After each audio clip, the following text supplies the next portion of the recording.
Hi guys, today I'm going to go over my 6 tips for fat loss.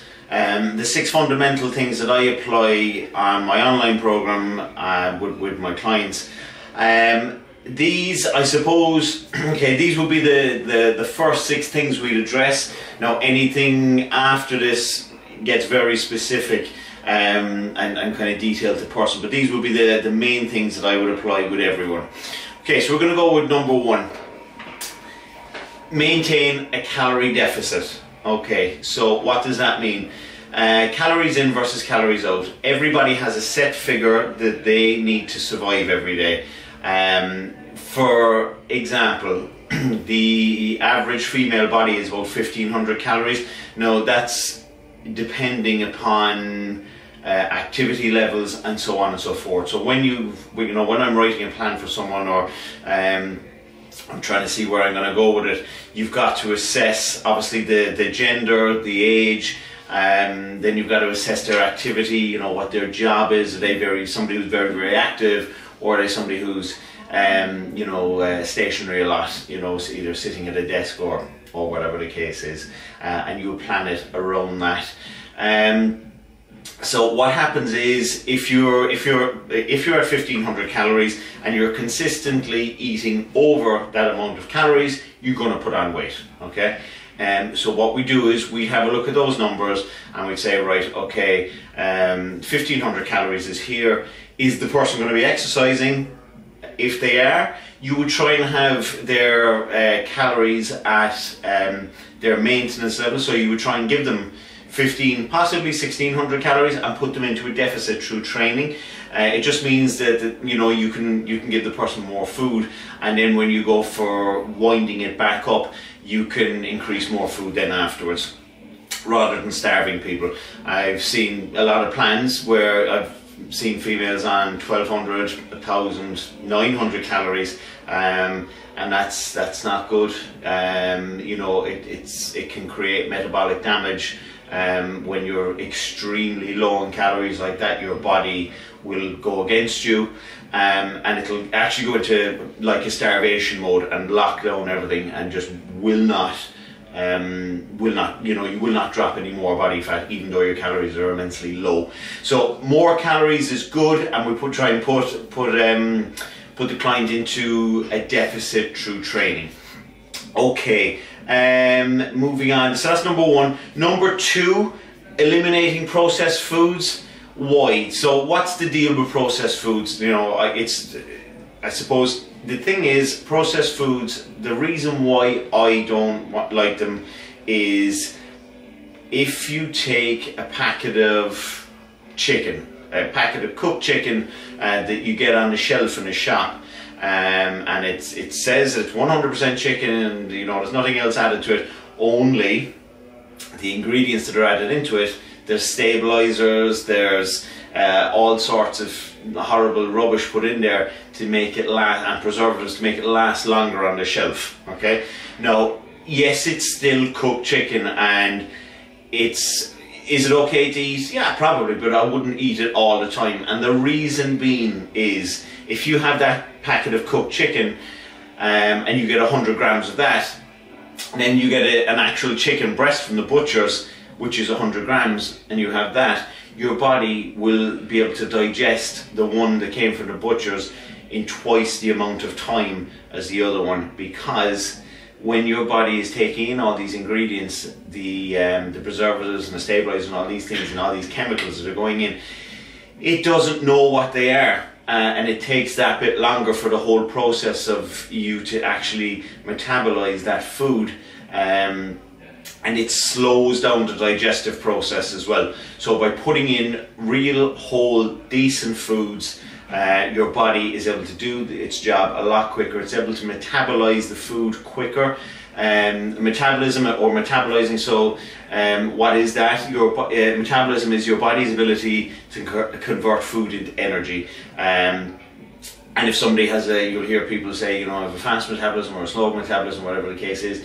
If you have a slow metabolism, it means your body is a bit slower at converting that food into energy. So the slower it is, obviously the less efficient it is, and a lot of the stuff mightn't get used, and it may get converted into body fat, or waste, or whatever the case is. Or you get someone who has a high metabolism, and no matter what rubbish they put into themselves or what the calories are, it gets metabolized very, very quickly. So that's the metabolism. But processed foods would be a big no-no. As well as that, if you're looking at the health issues around it, you know, there's so many new things, you know, and illnesses out there that, you know, that are around now since processed foods have been coming in. I mean, like, I've spoke to a lady recently who she was actually telling me about her mother, and saying that years ago, you know, you didn't really see people, like, you know, get obese, you know, because it wasn't there, because the foods they were eating were good whole foods. They were outside all the time.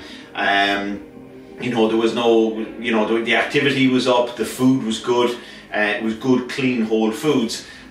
So, you know, it's just, I suppose, with everything in society, what we've gone in now, everything has to last longer on the shelf for the supermarket to be able to keep it there, to offer so many different ranges. And then we're not as active as we used to be, a lot of desk jobs, a lot of seated jobs. And then you've got, you know, TV and all the rest of it.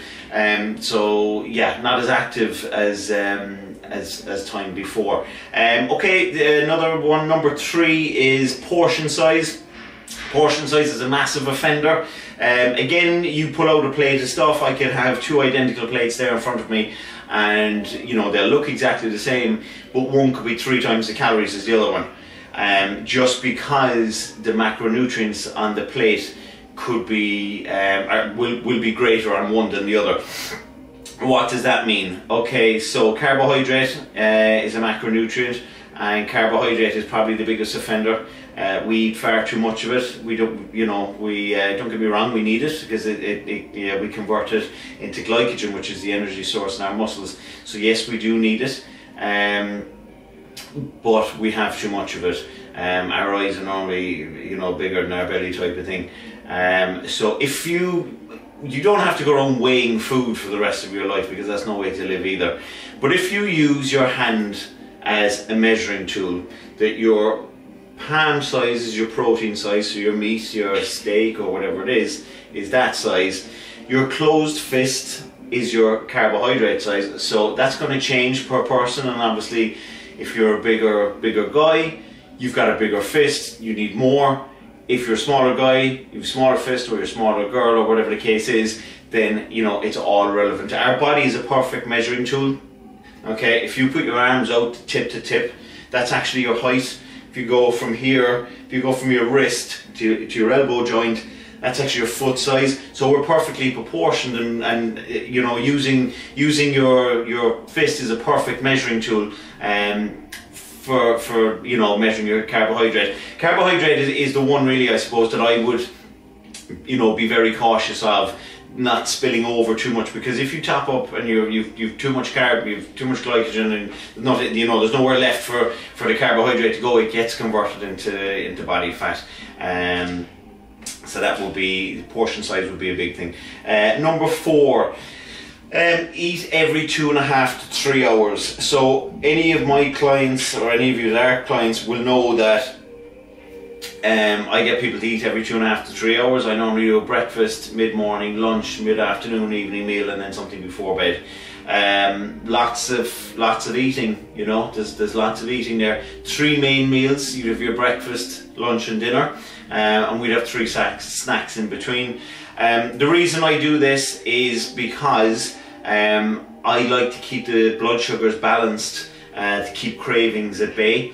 If you go for a long period of time without eating, you will find that your blood sugar will automatically take a drop, and when it drops, you're going to go for something sugary, something carby straight away. You're not going to look for a dinner, you're going to grab something sweet just to get your blood sugars back up. So I'll put it this way too, we've all experienced what it's like to feel weak with the hunger.